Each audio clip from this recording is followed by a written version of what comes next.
Hello everyone, welcome back to my YouTube channel. आज हम कक्षा 10 विषय गणित प्रश्नावली 3.3 के क्वेश्चन को सॉल्व करेंगे, वो भी पहले क्वेश्चन को। ठीक है, पहले क्वेश्चन में कुल 4 पार्ट है। देखिए, मैं वीडियो पहले बोर्ड पे बनाता था, इस समय मैं थोड़ा कहीं और आ गया हूँ, तो मेरा बोर्ड तो छूट गया है, तो मैं कॉपी पे बनाने की कोशिश कर रहा हूँ। ठीक है, तो आप थोड़ा सपोर्ट करिएगा।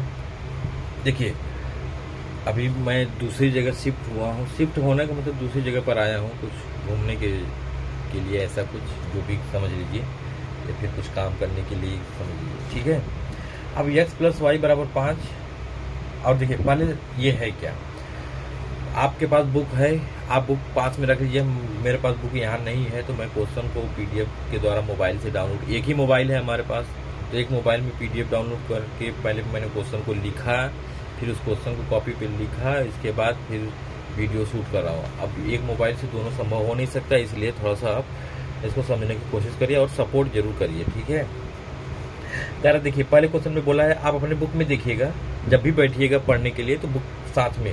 प्रश्नावली 3.3 का क्वेश्चन नंबर पहला है, निम्न समीकरण के युग्म को विलोपन विधि तथा प्रतिस्थापन विधि से हल कीजिए, कौन सी विधि अधिक उपयुक्त। मतलब पहले क्वेश्चन को हमको विलोपन विधि से भी लगाना है और प्रतिस्थापन विधि से लगाना है, फिर इसके बाद बताना है कि कौन सी विधि सबसे ज्यादा उपयुक्त है। ठीक है, तो देखिए, विलोपन विधि को हम पहले हल करेंगे। प्रतिस्थापन विधि हमने यूट्यूब पर अपलोड कर दिया है, बड़ी आसान तरीके से जाके देख लीजिएगा। पूरे यूट्यूब पर आपको उतने आसान तरीके से नहीं मिलेगा, हालांकि मेरा चैनल अभी नया है, आप अगर सपोर्ट करेंगे तो वो भी थोड़ा ग्रो करेगा।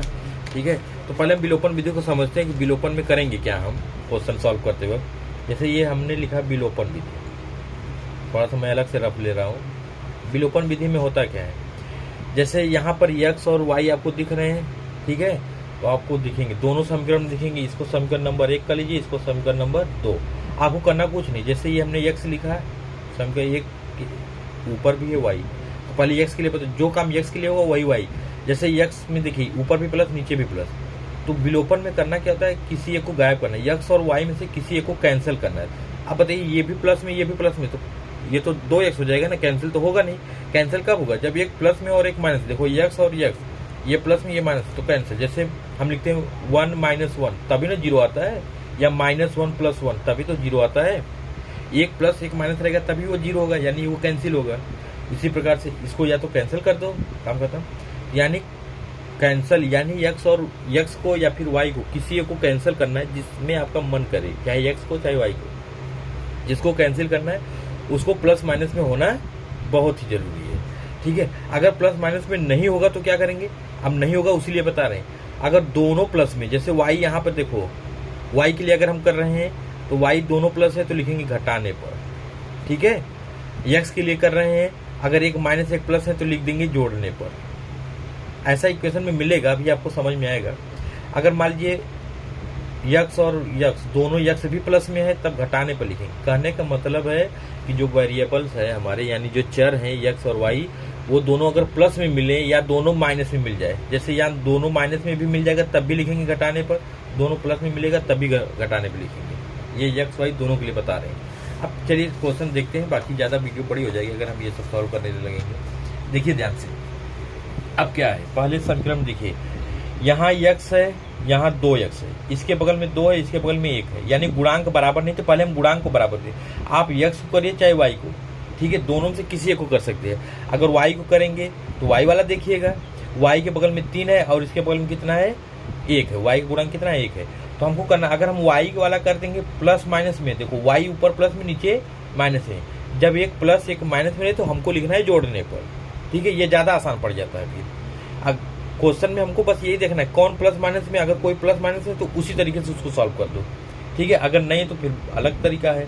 चलिए देखते हैं, तो हम क्या करेंगे, समीकरण 1 में अगर मैं 3 से गुणा कर दूं, चिन्ह सहित नहीं, चिन्ह से कोई मैटर नहीं, चिन्ह का हटा कर बस नंबर से गुणा करना है।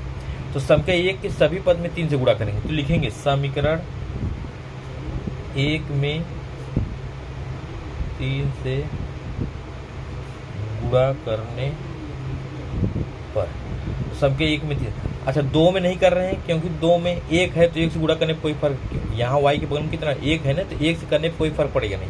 तो 3 से करिए, 3 का x में करिए, 3 का करिए 3x फिर 3 का y में करिए 3y, फिर 3 पचे 15, सब में करना, दोनों पक्षों में करना है, ठीक है।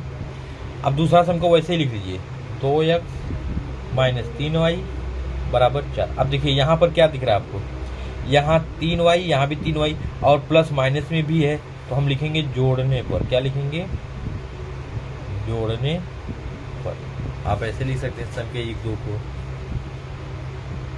ठीक है, ब्रैकेट में सम के 1 प्लस समीकरण 2, ठीक। चलिए जोड़ने पर लिखेंगे तो प्लस माइनस होगा तो कैंसल, नहीं जानते तो आज से जाना शुरू कर दो ना कि प्लस माइनस होगा तो कैंसल। 3x 2x दोनों प्लस में तो जुड़ जाएंगे, तो कितना आ जाएगा 5x बराबर ये 15 और 4 कितना हो गया 19। अब x का मान निकालेंगे तो 19 बटा कितना आ गया 4। ये x का मान आ गया, पहला आंसर समझ लीजिए आ गया आपका। अब ये x का मान x बराबर 19/4 आप किसी भी समीकरण रखो, चाहे 1 में रखो चाहे 2 में, जैसे में मन करे। समीकरण 1 में रख दो, 1 में रखने पर जो भी करेंगे काम उसको लिखेंगे। सम के 1 उठा लो, चलो भाई x प्लस वाई बराबर 5। x की जगह कितना रखेंगे 19/4 प्लस y रहेगा बराबर 5। अब नंबर एक तरफ होनी चाहिए, हमेशा नंबर एक तरफ होनी चाहिए और y एक तरफ, तो y इधर छोड़ दो, नंबर उधर भेजो, 5 उधर है रहेगा, ये नंबर उधर जाएगा, इधर प्लस में उधर जाएगा तो माइनस में 19/4। अब देखो ये भिन्न में है तो इसको भी भिन्न बना लो, 5 नीचे 1 तो लिख ही सकते हैं। अब ये तो हल करने आता है, तो इसके आगे हल करेंगे, 1 और 4 का लस लेंगे, 4 आ जाएगा, 1 चौके 4 5 चौके 20, 4 एकम 4 माइनस 19, तो कितना आ गया यहाँ पर 20 में से हो गया ना, हाँ सबके 1 में रख दो, ठीक है। 20 में से 19 गया 1/4।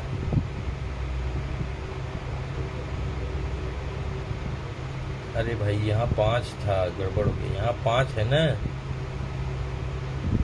यहाँ 5 x की जगह 5 है तो 5 बटे में आएगा, तो यहाँ भी 5 ही रहेगा, थोड़ा सा देखिएगा, यहाँ 5 रहेगा तो 19 बटे यहाँ 5 हो जाएगा, यहाँ 5 हो जाएगा।